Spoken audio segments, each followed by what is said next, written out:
Happy Halloween. Welcome to Off the Grid with Skantar. We're going to show you the great pumpkin, and there really is a great pumpkin.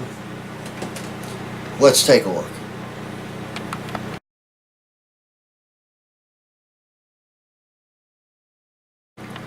We're going to take a high-speed drive through the country just to give you a clue where we're coming from.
We're going to tell you a little bit about what you just saw. That's my solar palm tree out there, capped with a little windmill.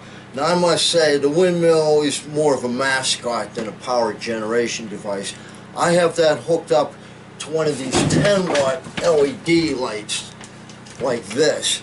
And if this lights up, I know that that windmill is about ready to blow over my solar palm tree, and I might want to fold it up. But it has survived all kinds of stuff. I'm going to relax and have a shot of Jim Beam Devil's Cut.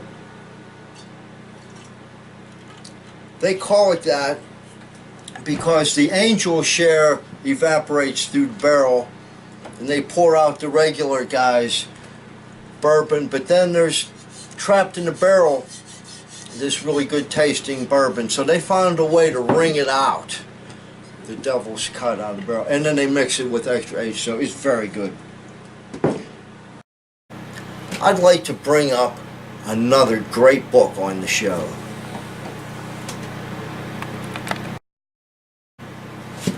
This book is Neil McGregor's A History of the World in 100 Objects.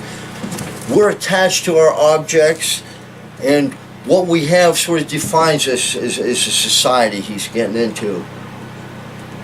The things in here are like the Rosetta Stone and the Sphinx and pieces of 8 and a credit card as you get more closer to modern times. Well, the very last of the 100 objects was really cool to see. They had a hard time coming up with it, but they figured this is the last thing so far. And what it is a solar-powered lamp and charger. It's just a microscopic little N-cube type solar panel system. And they're saying that this, could change so much with so little. Some of the things, supposedly facts, I'm referencing a book here, okay, so solar photovoltaic panels convert sunlight into electricity. If we could do this more efficiently, all our power problems would be solved. The Earth receives more solar energy in 1 hour than the world population consumes in an entire year. Solar panels are one of the simplest and most practical ways of harnessing the limitless energy of the sun to provide clean, reliable, and cheap power. The panels are composed of solar cells made from silicon, which are wired together and encased in plastic and glass. When exposed to sunlight, the cells generate electricity which can charge and recharge a battery. This kit uses a range of new technologies that have recently transformed our lives. It's largely made of plastic. Its photovoltaic cell depends on the silicon chip technology that made possible personal computers and mobile phones, and rechargeable batteries are also recent innovations. This seemingly low-tech source of energy has some astoundingly high-tech elements. At the level of our lamp, this is a cheap and cheerful solution to basic energy needs. This technology is an economical and long-lasting source of modest energy. The modest is important because although silicon is cheap and sunshine is free, solar panels big enough to generate the huge amounts of electricity devoured every hour by rich countries would be prohibitively expensive. So, paradoxically, this technology, which is costly for the rich, is cheap for the poor.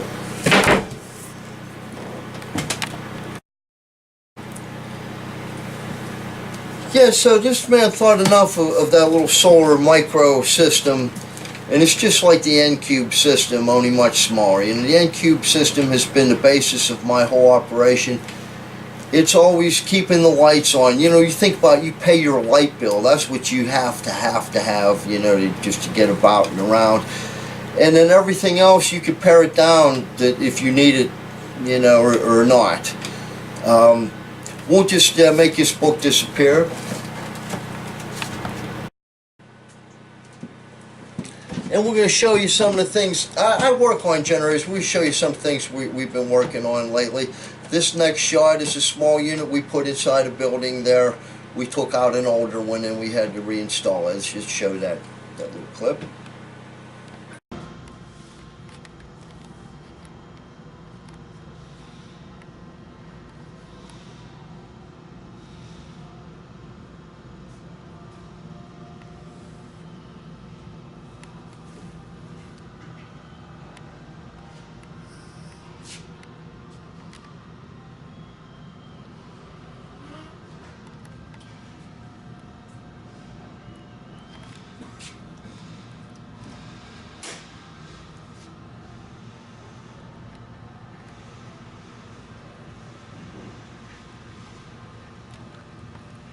We're going to show you some of the big guns now. You know, these sit on top of their own fuel tanks, these next two. The very biggest one is 1,000 kW, which is a 1 million watt unit. We have that going south. I believe it's headed towards Puerto Rico. It'll do a lot of good down there.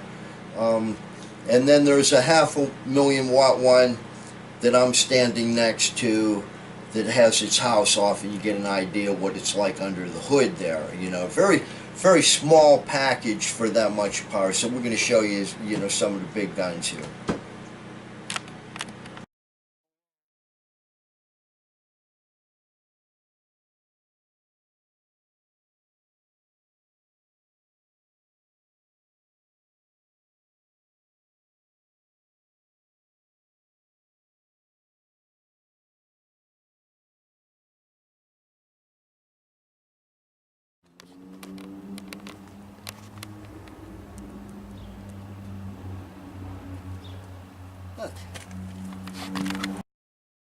Hey, we're going to fall in for a safety meeting. I'm off tomorrow. I had to take tomorrow off. And the safest thing we can do is calm down. We'll have a shot. And we're going to talk about what we just learned in this last storm that happened. People were dying from carbon monoxide poisoning from running portable generators. Now, right this minute, we're running everything from a portable generator, but it's outside. And the exhaust is pointing away from occupied buildings, and I've been doing this every day for like 14 months running these things, no problem.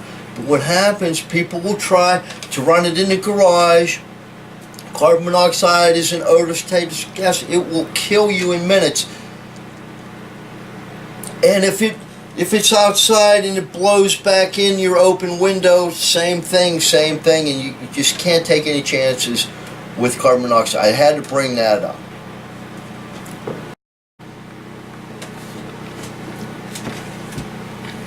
I'm going to save all my I told you so's about the back-to-back Stanley Cup championships for the regular season. We're going to probably do a Christmas special in between there, but in Penguin's cutting-edge moment, I was getting some gas at BP, and I looked down, and there's this Avengi Malkin, and look how remarkably close to an actual hockey puck that these people were able to find, the most puck-like object. And if the boys were allowed to play with this, someone would surely die there. And this is bad enough right as it is. It's like, that's a real hockey puck, and that's a rock. Not much difference. I like the way they got this so puck-like. And here's the stars of the show. MPPA Rocks Facebook, hashtag Valley Girls, post pick and rehide. Now, I would love to keep this rock, okay? And I would love to make rocks of all the coaches too, because it's not just the players that bring the Stanley Cup home, you know. But what we'll do, we'll follow the directions, but I just wanted to bring this up on the show. And if you're a Penguins fan, you're a family. If you really want to know about a subject like music, you would want to go to the music magazines, and that's just about for any particular subject. So what we have is the magazines related to our Off the Grid show here. This is Power Grid International. Okay, so what are they talking about in this episode here? We have microgrids. Okay, microgrids, that's like what I have. I have my own little system. So the thing is now they're focusing on energy storage and stuff, which we have batteries. And the one little quote out of here: microgrids that incorporate renewable generation often include energy storage systems that provide benefits to the grid in terms of frequency and voltage stabilization. Okay, so this is a hot topic, you know, the whole microgrid thing. So what we have here This is a prime power system. I'm not hooked up to the power company at all. Now, if you're going to go prime power, if you need a generator, then you need to have 2 generators. And if you need 1 solar system, you need to have 2. So if one goes down, you still have the other one. I could run 2 generators at the same time, or just 1, and the smaller one that you run uses the less fuel. And you're always hoping for a bright sunny day to charge everything up, but that doesn't happen. You have cloudy days, and it's almost like nuclear winter when it rains and shit. So then you have to keep running your generator. So, and here's another magazine, you know, really delving into the nitty-gritty. And they're talking about all eyes on energy storage. Now, I'd like you to get a shot of that. What that is, it looks like a big rack of amps or transmitters at a radio station or something. What that is just a big room full of lithium-ion batteries. And that's the thing about the sun. Now, if you were going to live on solar power, you'd want to be the hell home when the sun was out, because then you could cook your food, and it's a lot easier to use it when it's there than to store it. You know, you need a room full of batteries. So there's always a compromise. And the way I've adapted it, it's taken a long time to really change. So my best development in the whole 14 months was just, you know, getting better efficiency. So in between the storm window and the outside window, I put a single light, like one of these here, okay? And this is only running on 12 volts. I can run this on a system. I don't even need the N-Cube to give me that. The N-Cube actually takes some energy to take the 12 volts and make it into 120 volts. Like this is using the 12 volts, and that's all I really need is this light. So it is right in between the glass, and on the inside it's a blue painting, and on the outside it's shining light. So for one bulb I have an inside light and an outside light. See, that's the way, like, the house of the future should be built, like maximum efficiency and everything built in together, integral, more like a ship than a house, like a submarine. Because in this place I'm using my breakers, I'm like a U-boat commander to try to get the most out of what's available. You know, if you're running a generator, you should use something, don't just let it idle. So then you want to have good chargers to charge these batteries. So I'm going to bring one more cutting edge thing up besides the batteries and that spiel. We're going to go talk about the big windmills. Now let's just show you a clip.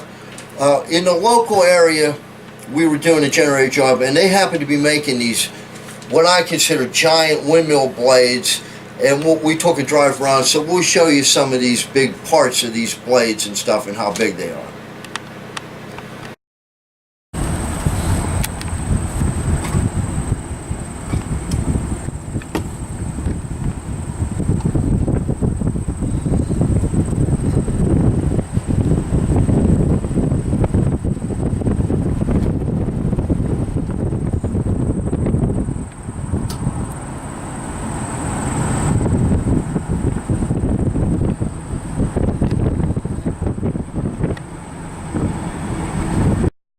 So the blades that you just saw there at the factory, we're driving around, you can almost walk inside them, or in this little wee one here, 2.5 megawatts. Now that's a lot of power, but look what they're cooking up here. They're getting these bigger offshore ones here, and they're working on a 50 megawatter that dwarfs this thing that I thought was so humongous.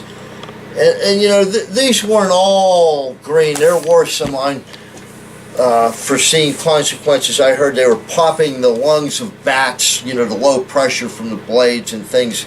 So, you know, everything is sort of part good and part bad. What we're going to show you is something else bad. There's another monster in PA. The Birches guy, Robert Frost, sort of created this one. It's the tree monster. We're going to roll another clip.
This cutlass goes well with this Skull and Bones Halloween painting here, but our magazine can also be used effectively as a weapon. See, they should almost take your magazines off you before you get on the airplane, because if they don't, you could knock somebody's block on. What we're going to show you next is this hand-painted Season 1 of Off the Grid with Skantar. We'll show it to you, but you can't have it. We're going to do one more shot, and we're going to set up, my buddy Tony has a pilot of a podcast out. We're going to show you an off-cut or an outtake from that, and we're going to just wish everybody a happy Halloween. Peace.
Playing that because it'll be lit up blinking. It'll seldom seen double snark. Is that too far away or the wrong angle? I have no idea till we see a playback. Now he has a smartphone app. That would be the only way, if you could see it on a smartphone while you can look at it, monitor it while you're filming. I sort of taped that thing in position. Now see, is that up? Yeah, okay, it's worth a try. It's worth a try. Is it filming? Yeah, it's